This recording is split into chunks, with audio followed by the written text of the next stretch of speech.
Hi, it's Mark Bossard. I'm here with Bernie Pawlik. Pawlik Automotive in Vancouver, Vancouver's best auto service experience, and we're talking cars. How you doing, Bernie? Doing very well. So today we've got a bit of a mystery. 2021 Ford 150 hybrid that was not starting. What sort of testing and diagnosis did you do with something like this? Yes, so this was an interesting issue. The vehicle was brought to us. The owner had run the vehicle out of gas, driven it on the hybrid battery for a while. Then the vehicle died, wouldn't start. And so he had it towed to the Ford dealer, and they charged the 12-volt battery. So I'm just telling you what other people had done. Charged the 12-volt battery, found some codes for low battery voltage in the hybrid battery. The vehicle would not start, and gave him an exceptionally high quote in the thousands to remove the battery, recharge it, and get the vehicle going again. Obviously, the owner wasn't too happy with that. Brought it to us to look at because we do charge hybrid batteries. So, because this is a hybrid, what's different? Couldn't you just plug it in? Yeah, so this is not a plug-in hybrid. This is I'll just call it a self-contained hybrid vehicle. So some hybrids are plug-in, others, there's just a hybrid for the extended fuel economy, lower emissions, and all the benefits that you get from a hybrid. But the system is self-contained. The battery is charged by the engine or the regenerative braking system. So there's no option to plug this vehicle in. And by the way, you did ask what testing and diagnosis we did. So I guess we should talk about that. Well, let's not spill that too soon. Okay. Yeah. So why would it be so difficult? Like they have to take the battery out to recharge it. Why is that? That's not normal. EVs charge easy. Why is it that way? Is it because it's self-contained?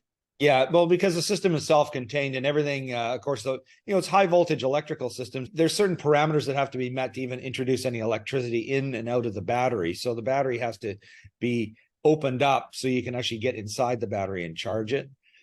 So this is what needs to be done to do that. So it makes it a lot more complicated. So then what did you actually do to get it going? So the interesting thing that happened, when it left the Ford dealer, it wouldn't start. Apparently sat at the owner's place for a little while before he decided to bring it to us. Towed it in. We hopped in with our diagnostic equipment, our scan tool to see what was actually going on, turned the key, and it actually started up, which is very strange.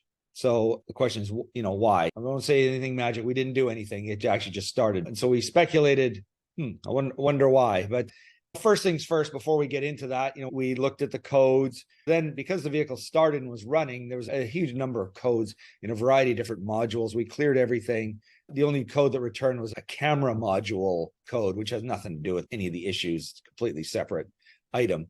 Everything else cleared because there was a code stored for hybrid battery voltage. That was really the key, low voltage for the hybrid battery. That was kind of the key to the vehicle not running, and obviously what was going on with the vehicle. So cleared that, it ran. So from that point, the vehicle had some fuel in it. I figured let's get some more fuel. Just went out for a very long road test. Took it out for actually about an hour and a half, 2 hours of driving, just to look at the scan tool, see how everything was working, what the voltages of the system were, whether there's any damage, whether the system was charging properly, and it was. We went up hills, down hills, on the highway, through the city, and took it for a very extensive drive and just verified everything was working fine. So why did this truck get into a state where the hybrid battery was so depleted that the vehicle wouldn't start? That's a really good question. And I think this is really an issue from Ford's programming, that it would actually allow the hybrid battery voltage to get into such a state that it would not charge the vehicle, or that it wouldn't allow the vehicle to restart. It should protect, with the modern technology, we have like diesel vehicles where if you don't add the diesel exhaust fluid, it won't start after, 100 kilometers. We have protections that are easily set in place. So I think it's a bit of a flaw on Ford's behalf that they would actually ever allow this. The hybrid battery voltage, once it gets below a certain point or state of charge, it should just shut everything down. And yeah, you put gas in the car and it'll start the vehicle again, and then away it goes. Yes, exactly. Yeah. So the gasoline engine charges the battery, and so the gasoline, the worst thing you can do essentially is run the gasoline engine out of fuel. Yeah, it's critical to have that for the operation. I mean, you've got a bit of range, but this thing does not have a humongous battery in it. It's not a plug-in hybrid technology. So it's just basically there for extra power. They call it a power boost. That's Ford's name for it. It's peppy, so it's got extra power, but it's also got that fuel economy that you get from a hybrid where, you go down a hill, you're actually regenerating the energy back into the vehicle. So it's good in that way, but it's not a plug-in. You have some pictures? Yeah, let's have a look at some pictures. So there's our truck. Here's just a view of what we see on our scan tool. This is an Autel scan tool, but this is Topology. This is just an example. These are all the modules in this vehicle, and I'm not going to go into all the details, but there are all these little lines here. It just kind of gives you an insight of what we do and, what we see as technicians in our business and what we have to look at. These lines here are various different data link networks. If you look down here, it says HS2 CAN, MS2 CAN. I won't get into all those details, but these modules are all linked, and so when we do this topology scan, any module that's green is good, anything with orange has a fault code, and the gray ones basically don't exist. They're either not communicating or the vehicle doesn't have them. So it's kind of an interesting way to look and see what faults are in the system. So after, of course, got the vehicle running and cleared it, and everything was green except for, there was, as I said, there was a camera module. I can't remember which one it was, but this is just a good way to do a quick scan. It kind of gives you an idea of just how complex a modern vehicle is, and how one thing will talk to another thing. And sometimes a vehicle won't start for a reason it seems totally irrelevant, but there's a module or something that's taking the system down that will cause some interesting issues. Here's an underhood view of the engine compartment, some hybrid components, anything with large orange colored wires. These are all high voltage components. And one thing I found interesting on this vehicle was the braking system. If you look at this, take a minute to look at the brakes, there's a number of pipes here, like a lot of brake pipes, modulators, valves, power units. Long gone is the typical big vacuum brake booster. Everything's electronically controlled to use with the regenerative braking system, and cruise controls that will slow the vehicle down. Basically, the vehicle will brake by itself. So it's got all sorts of electronic controls. A lot of these vehicles, when you push the brake pedal, you're not actually even pushing the brake system like you used to when you're actually pumping fluid. You're just pushing on something electronic, and it gives you the feel of pushing something like fluid like you would on a normal brake system, but it's all electronic. So very interesting. But I sometimes look at these components and go, wow, when this breaks down, it'll probably last a long time. There's a lot of really expensive stuff to fix here. Your heart soars with joy. Well, the only thing about it is these things don't normally fail until a vehicle gets very old. I mean, we have some old Jags that come to our shop from time to time that have these systems. I remember seeing them when they were newer, 20 plus years ago, go, wow, that's going to be expensive. And now they're starting to fail, and it's hard to get parts for them because they lasted a long time, but the diehards that keep the cars, now they need to be fixed. So anyways, it's just some of the complexity of the vehicles we work on these days.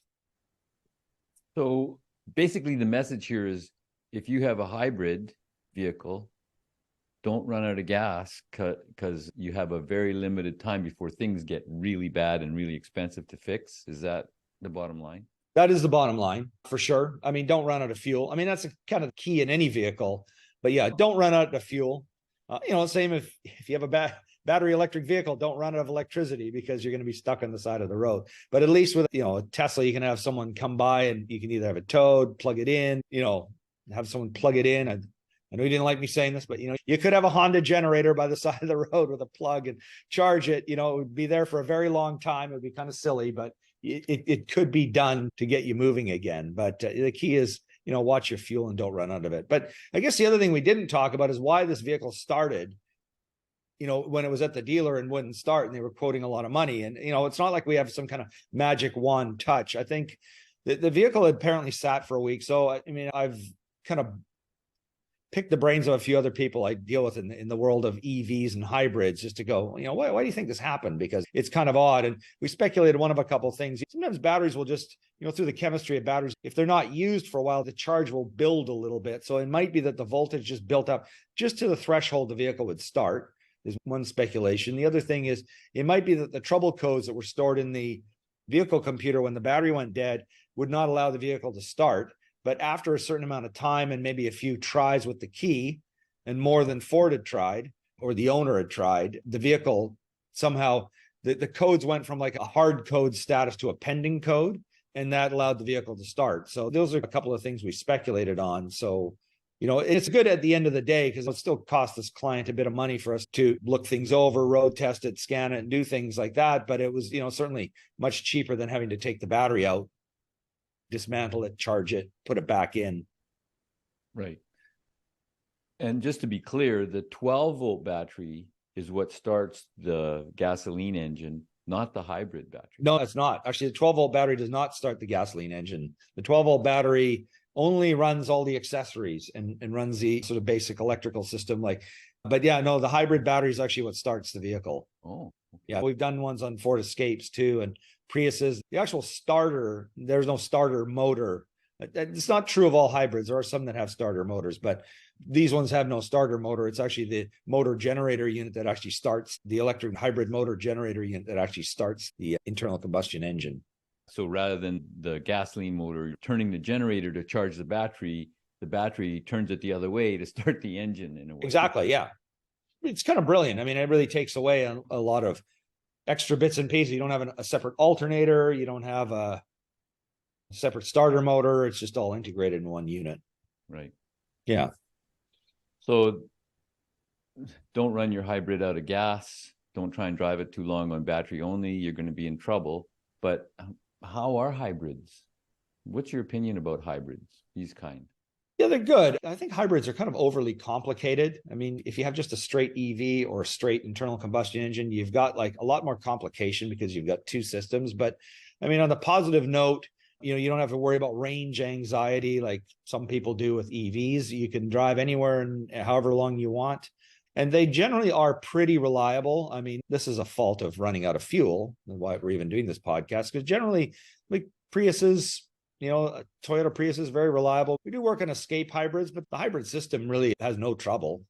So overall, most manufacturers have made them pretty reliable. So, there's a potential for exceptionally expensive repairs, but then we have our diesels that we talk about that are, cheap on fuel. I mean, diesel is more expensive at this moment while we're doing this podcast than gasoline. But when diesel is, say, at par with gasoline, it's much more efficient. So you save a lot of money on fuel, but, you end up having repair. I'm drifting off here from the hybrid topic, but it's more complex, but generally they seem to be pretty good. And how do you think these 2021 Ford F-150 hybrids are going to be for reliability? Well, it's hard to know because it is only 2 years old. Sometimes you don't know for a little while how reliable a vehicle is, but it seems like a pretty well-built vehicle, with the exception, of course, of this, I think a software programming flaw, which could be, as we speak right now, could be dealt with by Ford. And, if you happen to go in and get some kind of service and they reflash the vehicle computer, it may not happen again. So yeah, overall, I'd say pretty good. You're looking for service and you want magical repairs. The guys to see are Pawlik Automotive. Don't set the expectation too high. Sorry. Pawlik Automotive in Vancouver. You can reach them on their website to book your service or repair appointment at pawlikautomotive.com, or you can call them at 604-327-7112. You have to book ahead. They're always busy. Pawlik Automotive in Vancouver, BC, Canada. Check out our YouTube channel. Hundreds, close to, over 1,000 videos on there now.